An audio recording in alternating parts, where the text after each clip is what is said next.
I'm going to walk you through my process in creating a mixed media collage.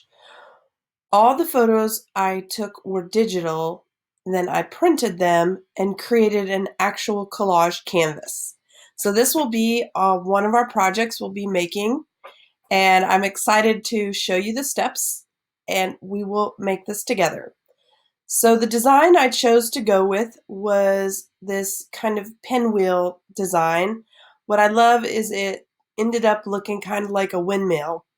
So step number one is to use a ruler and a pencil and divide up your canvas in different spaces. But I will tell you that working with triangles were a little tricky, so you can choose to make your collage whatever design that you wish.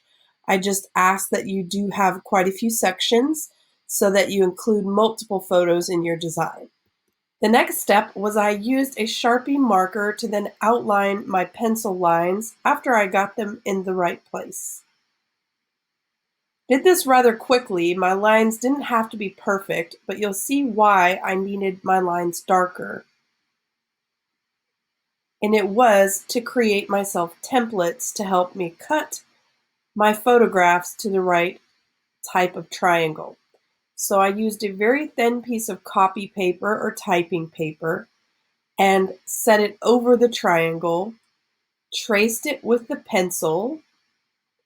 So I traced the triangle with the pencil, then I cut it out. Then I had all these different patterns that I could use to lay over the tops of photographs to see how well they would fit. This was kind of tricky. So, here's that example of me laying the template over the top of the picture to see if it would be a good composition within that triangle. And as you can see from the longhorn steer above the triangle, I kind of cut down some of my pictures to see how they would fit before I cut them completely down to a triangle. This definitely was a process. It took me a while to lay out the photographs and to decide which ones I wanted to use in my collage, as well as how they would lay out together. So I cut out all the pieces of my collage before I glued down any of them, because this is a puzzle to see how they would fit together. And as you can see, I have some gaps in my design based on how they fit within the triangle. So after I felt I had some gaps and I didn't like what that looked like, I decided I needed to enhance the background and do some painting. So before I disassembled my puzzle, I numbered the back of every one of my pictures to help me put it back together in the order that I figured out it fit together best. So I used a marker or a pen to mark the backs of my photos. So then I decided to go ahead and paint the background of the canvas to help cover the gaps, and I picked this color scheme. I accidentally got way too much paint, so it takes probably half that amount of paint. You can paint the background just one color if you have gaps. You don't have to get crazy like I did. So I started out by painting my yellow in the middle. I picked yellow mainly because I had the sunflowers in my design and yellow and green in other places, and I thought it would look good with yellow, green, and blue because those colors mix together well. So I added some lime green next. I didn't want to get the paint too thick because I still needed to see my puzzle lines to help me line up where the photos went. So it took me just one day for the painting because I had to let it sit and dry. I painted all the way around the edges of my canvas, clear out to the base. And as you can see, as I'm working on my table, I had my canvas setting on a piece of cardboard. This will help so that the paint will not get on the table, and when I'm done, I can recycle it. It also gives me a nice sturdy surface that I can move my project around if I need to use this table space for something else. So let's talk about glue for a minute. Our next step is to actually glue down our photographs. And these are the types of glue I had sitting around my house. And honestly, any of them will work.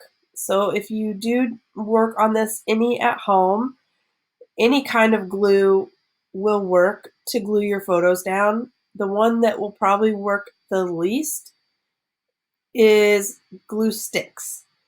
If you're really desperate, then a glue stick will work. But the reason I say don't use a glue stick is because it's thick photo paper and a glue stick just doesn't have the strong enough adhesive to keep it stuck to the canvas.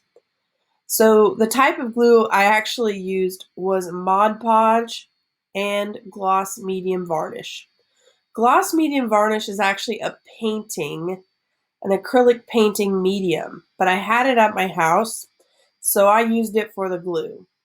In school, we would probably use Elmer's glue watered down or one of these two options over here. We also have some rubber cement that we can use to glue on the back of the images and glue them down. But on the top of our photograph, our canvas, we will use Mod Podge. So this is what my workspace looked like after I did my painting. I have my puzzle of collage laid out over here on my table. I have my Mod Podge in a cup with my paintbrush on a paper plate to help control drips. I have my canvas still on cardboard so I don't make a mess on the table and it doesn't get stuck. And then I have a bunch of paper towels to help me control the drips with the glue and the varnish that I'm using. So I started out by giving my whole canvas a coat of varnish, but I learned that was not the best idea because it dried too fast.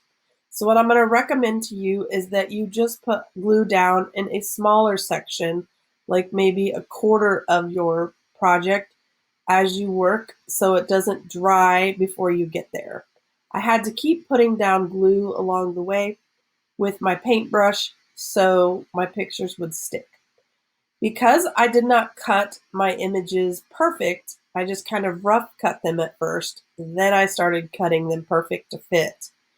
I had some overlapping challenges, so it was really important I put my photos down in a particular order so the overlapping happened where I wanted them to.